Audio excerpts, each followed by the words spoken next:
Right, what have we got? Clickety-click, it's Access episode 66. We've got multiplayer Tomb Raider in Access all areas. There's survival horror action on the store as we get to grips with the Dead Space 3 demo. And we've got all the latest news in PlayStation Briefing. But first, get your cartoon wands at the ready for our magical game of the week, Ni no Kuni Wrath of the White Witch.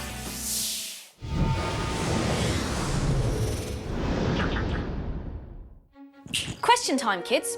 What do you get when you mix legendary JRPG developers Level 5 with the masters of anime, Studio Ghibli? Answer: a portly egg-shaped lantern-nosed thing that yells "Oh, knickers!" in a thick Welsh brogue. What Drippy there is trying to say is that Ni no Kuni is the kind of epic, sweeping role player not seen since Final Fantasy's heyday.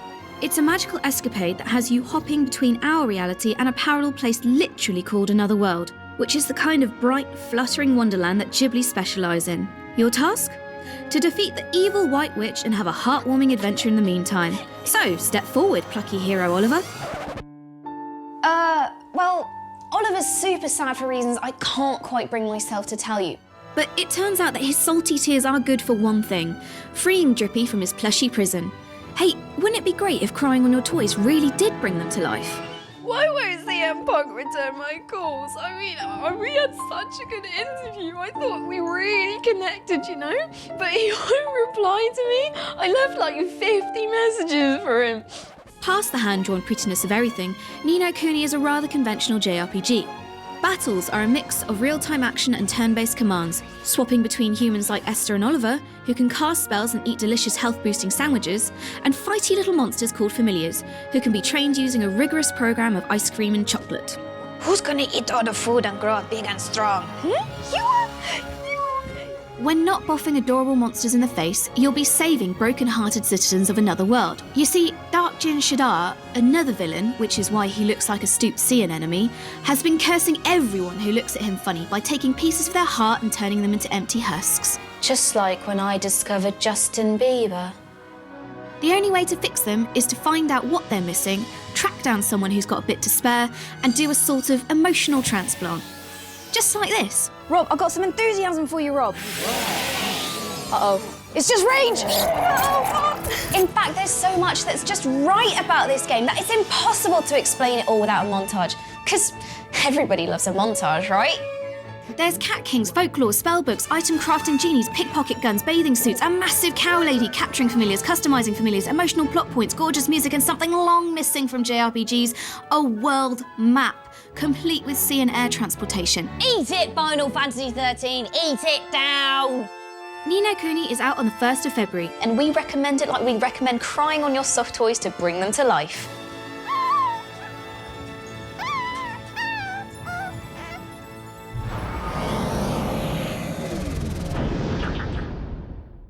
Welcome to PlayStation Briefing, your guide to the week's essential stories.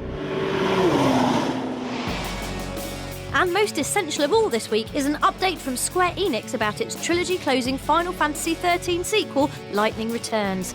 The pink-haired heroine is the only playable character in this more action-based adventure. Did that change the way she's designed, we asked? We can focus on her more than ever. There are going to be lots of different costume outfits available for her, so each player can customise her look by dressing her up to your liking and your taste.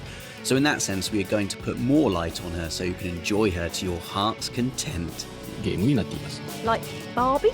We look forward to switching between Beach House Lightning and Ballroom Dance Lightning as we battle to save the world. Definitely not interested in ballroom dancing or saving the world are the speed-obsessed racers of GT Academy. Regular access viewers will know that this annual competition seeks out the very best PlayStation drivers, puts them on a real track and gives them a shot at becoming a professional. Now you can see all the action as GT Academy comes to ITV4 next month. Make sure you're watching every Monday evening at 8 starting on the 4th of February.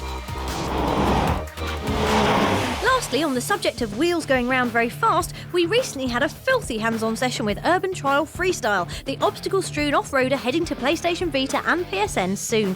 And we were brilliant. Oh, fine. But the game was pretty good, and for everyone looking for a high score-chasing fix on PlayStation, this is excellent news.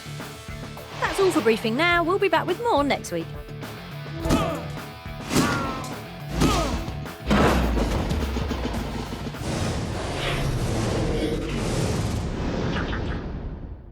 Taking a dip in PS3's online pool now, it's your weekly roundup from On The Store.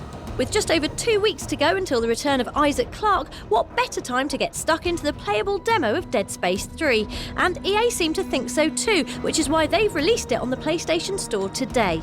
For optimum demo performance, follow our trusted recipe. You will need the dark, an empty house, and way bigger balls than Rob. Then simply download, play and enjoy. Staying with demos, you can also download the liquid metal delights of Metal Gear Rising: Revengeance and play through a sizable chunk of Raiden's gymnastic adventure filled with men, bipedal robot cows and a dog with a chainsaw for a tail. The trick is not to make him happy, or he wags the bloody thing everywhere and you get this.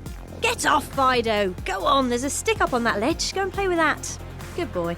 And rounding off a pretty hardcore week of downloadable gaming action is the daddy of difficult Demon's Souls, with From Software's cult action RPG available as a digital release for the first time. The spiritual predecessor to Dark Souls is an unforgettable journey through a bleak, dangerous world of monsters, traps and scribbled lies from your online companions. Amazing sword down there? Okay. There goes my last 4 hours of shuffling forwards really slowly. That's your lot from On The Store this week. We'll have more digital goodies for you next week.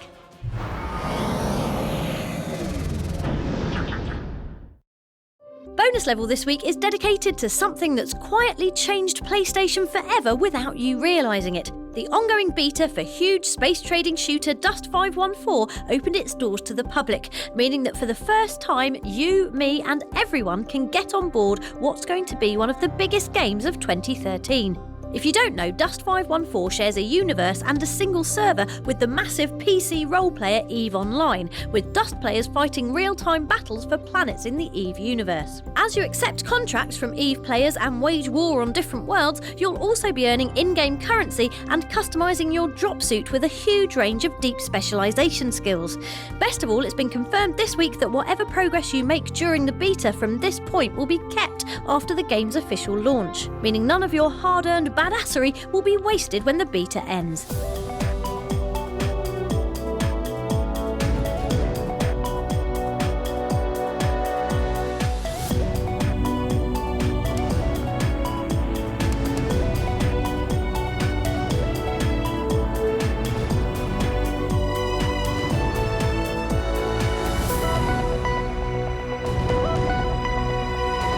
The Dust 514 beta is available on the PlayStation Store right now.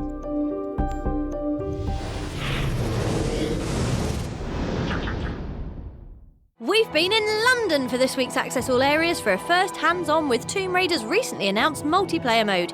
Yes, that's right, multiplayer in Tomb Raider. What's that all about then, producer Joe Curry? When the idea of doing a proper multiplayer for the re-imaging of Tomb Raider, we felt like under the right circumstances, it's possible to do something that's interesting. From the beginning, it's always been about survival. And obviously, surviving with friends is easier than surviving alone. Laura's on the island, but she's not alone, both positively and negatively. There's two sides and an arena that we can build a multiplayer on top. Right now, we're just focusing on two modes. We're focusing on rescue and a very easy, to get into mode, Team Deathmatch. Team Deathmatch is obviously a great platform for someone to learn. Rescue, as a survivor, you need to bring med packs back. You need to live long enough, or survive long enough, or help to arrive and get you off this island. On the other hand, Scavenger's goal is to eliminate you. So, very different objectives, very different goals. We add a layer of traps into the levels. Exclusively designed levels for multiplayer, not just taken from single player. But will there be a mode called Capture the Butler, where you have to steal the opposing team's butler and then lock him in a fridge? Or maybe hunt the T-Rex or something. If we're gonna go back to all the fantastic things we could have done with any Tomb Raider in the history of Tomb Raiders, there's so much we could do that definitely makes us laugh a little bit. But we were doing something with the re-imaging of Tomb Raider. Well, if you don't put it in the game, we're not playing it. Try it. Oh, all right, we are, because Tomb Raider Online is looking proper beau. Thanks to everyone at Square Enix and Crystal Dynamics. We'll have loads more on Lara's gritty reboot before it's released on March the 5th.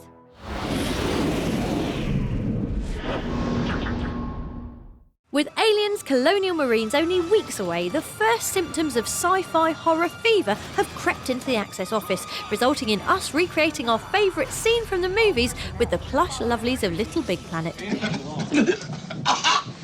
What's wrong? See